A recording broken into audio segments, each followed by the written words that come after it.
was bleeding just to know we're still alive. Eles valem para abatimento de impostos federais, tá? Então nós estamos fazendo esse abatimento e esse primeiro bloco já está sendo entregue. O segundo, isso vai se refletir em todos os resultados, todas as demonstrações de resultado. O segundo é o grupo de venda de ativos. O Unitel eu acabei de mencionar para vocês, então o detalhe é esse que eu tenho para trazer para vocês. Não existe nenhuma mudança de expectativa em relação à conclusão até o final do ano. E depois a gente tem uma série de outros grupos de ativos. Eu talvez separaria em dois. Um é o grupo de ativos não estratégicos, mais tradicionais. Aqui a gente está falando de torres, de data centers, de fibras. E um segundo que é o grupo de ativos imobiliários. Por que eu mencionei em dois? São dois processos bastante diferentes. O grupo dos ativos não estratégicos, torres, etc., são processos normalmente mais simples, mais padronizados. Então as torres, por exemplo, existe um número grande de players de torre, todos eles têm necessidade de aumentar escala, todos eles têm interesse em aquisição? Não, ainda não. A gente ainda tem... A gente está fazendo um projetinho para fazer a venda, é um processo que normalmente é um processo rápido, e é um projeto que hoje envolve de 500 a 1.000 torres mais ou menos, tá? Então, são projetos relativamente simples e que existe, obviamente, um mercado interessado bastante palpável, concreto, não é, vamos tentar fazer alguma coisa, ele existe. A gente tem, o número de data centers que está sendo colocado à venda ainda não está definido, a gente está fazendo uma diligência, mas tem mais de uma dezena.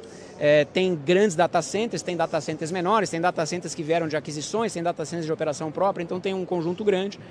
E aqui se trata de criar uma estrutura, a gente está fazendo um processo de diligência. Existe um advisor que é o Bank of America Merrill Lynch, que está nos assessorando a criar todo o Infopec, pacote de informação, data room, fazer prospecto e fazer tudo mais para fazer esse processo de venda. Deveria ser um processo talvez não tão rápido, tão tradicional quanto de torre, mais rápido. E depois tem processos de fibra, e fibra também é um ativo, fibra apagada em áreas não estratégicas ou áreas onde nós temos fibra duplicada. Existe sim fibra duplicada na operação, até porque existiram aquisições, como a aquisição de Pegasus, aquisição de Metrorrede, etc. Então você tem duplicação de fibra, e esse processo de fibra, para ser uma venda bem feita, ele demora um pouquinho mais, mas são ativos de realização rápida. São ativos que demoram 3, 6 meses para venda, não mais do que isso, tá? Então, esse é o segundo grupo. E o de imobiliário, a gente está falando de 8.000 imóveis ao longo do Brasil. Obviamente, desses 8.000, você tem um número muito menor, uma centena que são imóveis de alto valor. Por aí está começando o foco da venda. Nós temos vários processos de ativos grandes em andamento, e eles são aqueles focados nos prédios onde, de fato, hoje já não existe absolutamente nenhuma ocupação de concessão, nenhuma. A Anatel está fazendo um processo de anuência à medida em que esses processos acontecem. Existiu uma jurisprudência que acabou começando lá atrás no Sercontel e que vem sendo aplicada para as outras concessionárias também. E esse é um grupo de ativos que, no total, a gente espera conseguir entre 1,5 e 2 bilhões de reais. Como eu já mencionei talvez algumas vezes, venda de imóveis é aquela história. Se você quiser vender imóvel rápido, você vende. Talvez não pelo melhor preço, mas você vende. Quando você tem previsibilidade de o que fazer, obviamente vai se conduzir um processo cuidadoso de venda. Então, um ativo que tem um valor de mercado de 200 milhões de reais, você não vai vender ele por 100, porque eu preciso ter 100 hoje. Não vai. Você vai fazer um processo cuidadoso para chegar próximo ou superior aos 200 milhões de reais. E a gente tem ativos de 200 milhões de reais, de 100 milhões de reais, de 50 milhões de reais, de 150 milhões de reais. E são vários ativos. Então, está sendo feito um processo, ele conta com participação de consultores externos, conta com participação de auditores de valor, então a gente faz auditoria de valor para ter avaliação, pelo menos 3 avaliações externas, e esse processo está em andamento e está andando bem. Tá? São 8.000 imóveis. E alguns...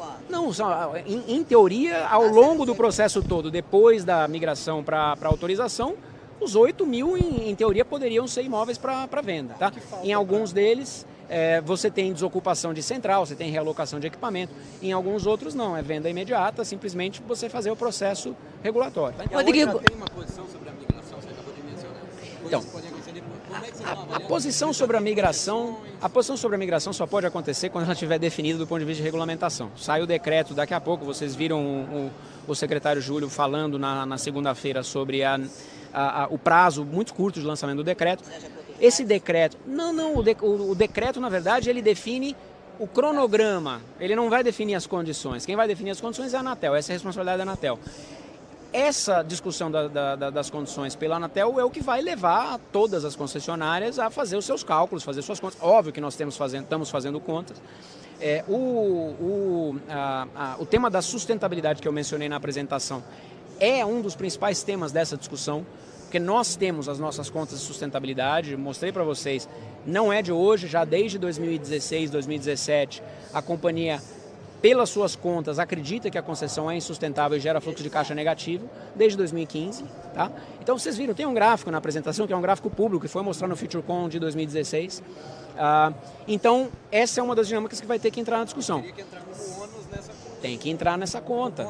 Tem que entrar nessa conta, claro, tem que entrar nessa conta. Então, 6 meses para fazer a regulamentação. E depois mais 6 meses para fazer o E depois 6 meses para fazer discussões, e aí tem a avaliação de TCU, e tem o planos das empresas. Então, esse é um processo que a gente sabe que não é um processo rápido, é um processo que demora no mínimo 12 a 18 meses. No mínimo 12 a 18 meses. Esse é o prazo com o qual a empresa trabalha. E é por isso que no nosso plano, nós, por exemplo, não fizemos um plano que dependia de PLC para qualquer coisa de curto prazo. Não dá. Fazer um plano que dependa de PLC para os próximos 12 meses seria uma insanidade. Ele não contém. Agora, Rodrigo, você colocou que vocês querem ser uma operadora de atacado, que é uma questão, entre outras... Tá, mas o que é isso e como que vocês vão atuar, já que compartilhamento não é um tema de se vender essas coisas, a gente tem aí questões grandes. Vocês vão vender para os ESPs, vocês vão repassar isso, porque os ESPs têm um olhar de concorrência com vocês. O que eu mencionei para vocês ali? Primeiro, a nossa infraestrutura é a maior infraestrutura de fibra do país e vocês sabem disso, seja do ponto de vista de fibra de transporte, seja de backhaul, seja de metropolitana. Quando você olha para a análise que nós fizemos, a nossa análise indica um potencial na região 1 e 2, excluindo São Paulo, de pelo menos 32 milhões de casas economicamente viáveis para passagem de fibra. Esse número, dependendo das premissas que você usa, ele se aproxima de 40 milhões.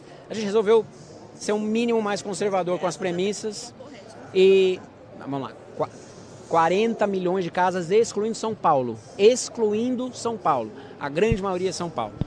Quando você verifica que o nosso plano é, num primeiro momento, passar 16 milhões de casas, eu tenho um número entre 16 e 25 milhões de casas que são casas que precisam ser atendidas de alguma maneira. E que são casas que no nosso plano nós priorizaríamos lá para daqui a 5 anos, daqui a 6 anos, daqui a 4 anos.